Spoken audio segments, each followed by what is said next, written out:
Hola, en este clip vamos a revisar los primeros conceptos e ideas de derivadas. La primera idea que queremos dar a conocer es que queremos aproximar una función f de x cualquiera mediante funciones afines. Entonces, la primera idea es tomar una función definida en un intervalo abierto y tomar un valor en ese intervalo abierto.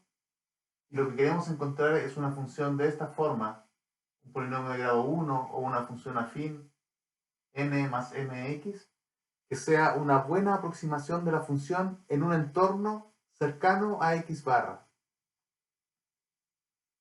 Entonces la primera condición que le vamos a exigir es que r de x barra sea igual a f de x barra, es decir, pasen por el mismo punto x barra, sus gráficos van a pasar por ese mismo punto.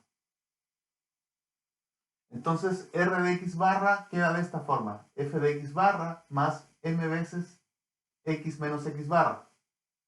Entonces, lo que queremos es que en un entorno de x barra, f de x sea aproximadamente igual a esa función afín.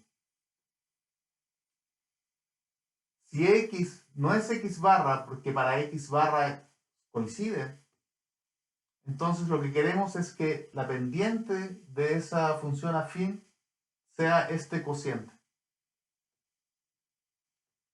Como queremos que esa aproximación sea cercana y sea una buena aproximación para valores cercanos a x barra, lo que vamos a exigir es que este límite exista.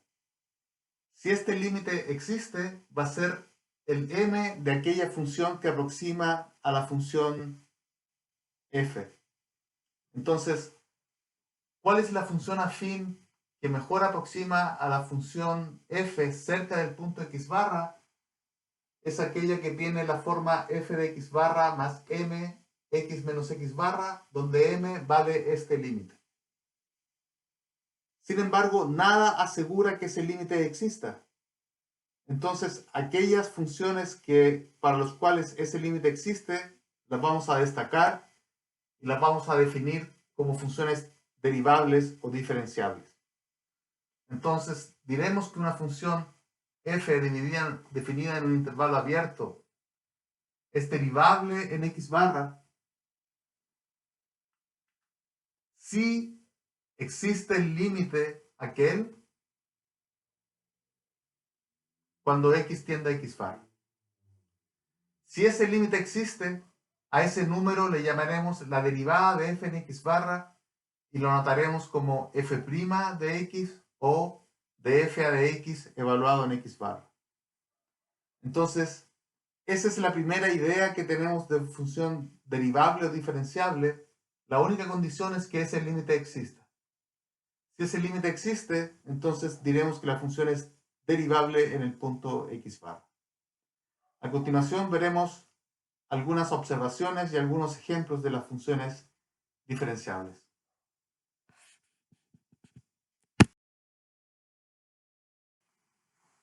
Bien, voy a hacer unas pocas observaciones referentes a las funciones derivables. La primera observación es que la condición de que f sea derivable en el punto x barra es equivalente a decir que existe un número m, que lo voy a llamar f' de x barra, tal que f de x es igual a f de x barra más f' de x barra multiplicado por x menos x barra más cierto error o de x menos x barra, con la condición de que el error OH dividido en h, cuando h tiende a 0, sea 0. Esta condición es equivalente a decir que la función es derivable en el punto x barra. Una segunda observación es que si tomo la definición de derivada en el punto x barra, Ya hago el cambio de variable x es igual a x barra más h. Me queda que cuando x tiende a x barra, h tiende a 0.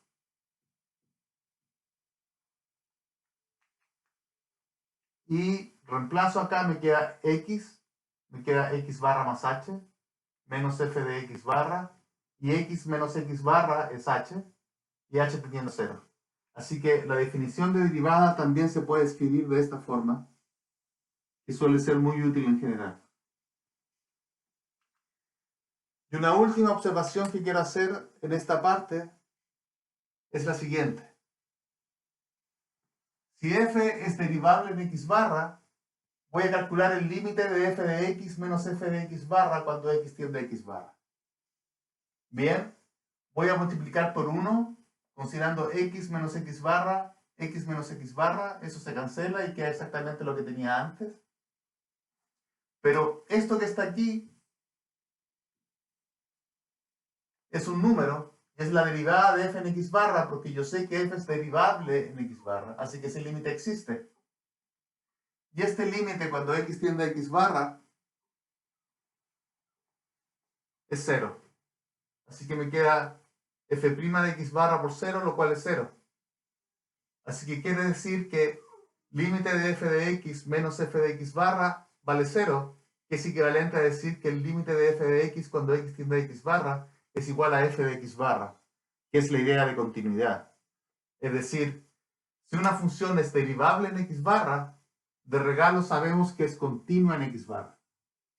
Entonces, toda función que es derivable en un punto, de regalo sabemos que es continua en ese punto.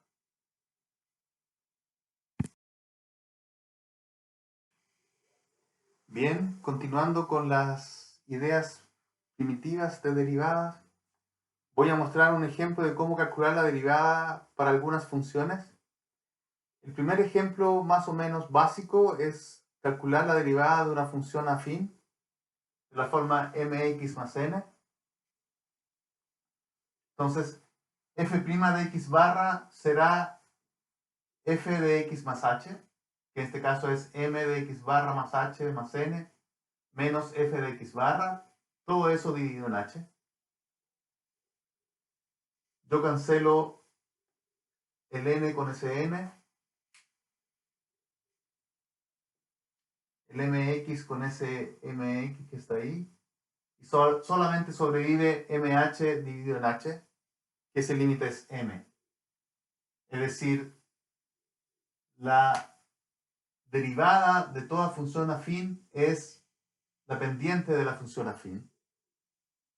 Y en particular, la derivada de toda función constante, es decir, si no está mx de toda función f de x igual n, es 0. ¿Ok?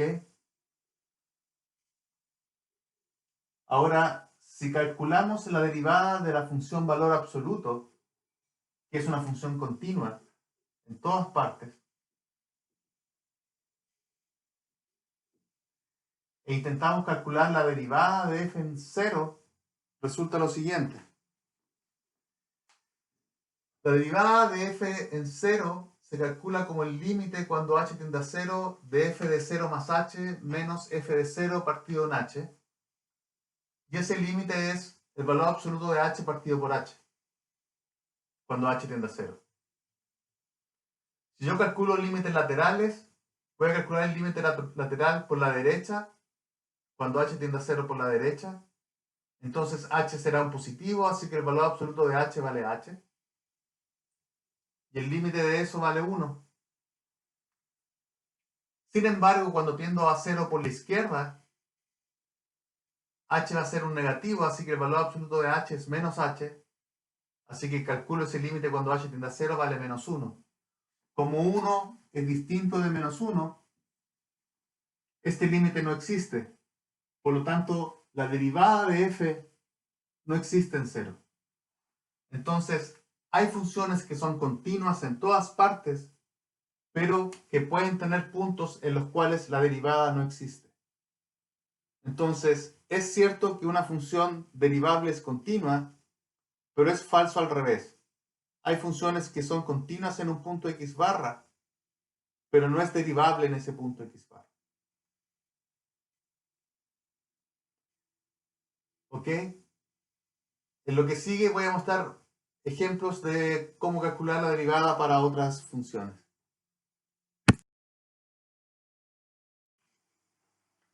Hola de nuevo. En esta parte del video voy a calcular la derivada de la exponencial y la derivada del seno. Para calcular la derivada del seno voy a usar la definición de siempre.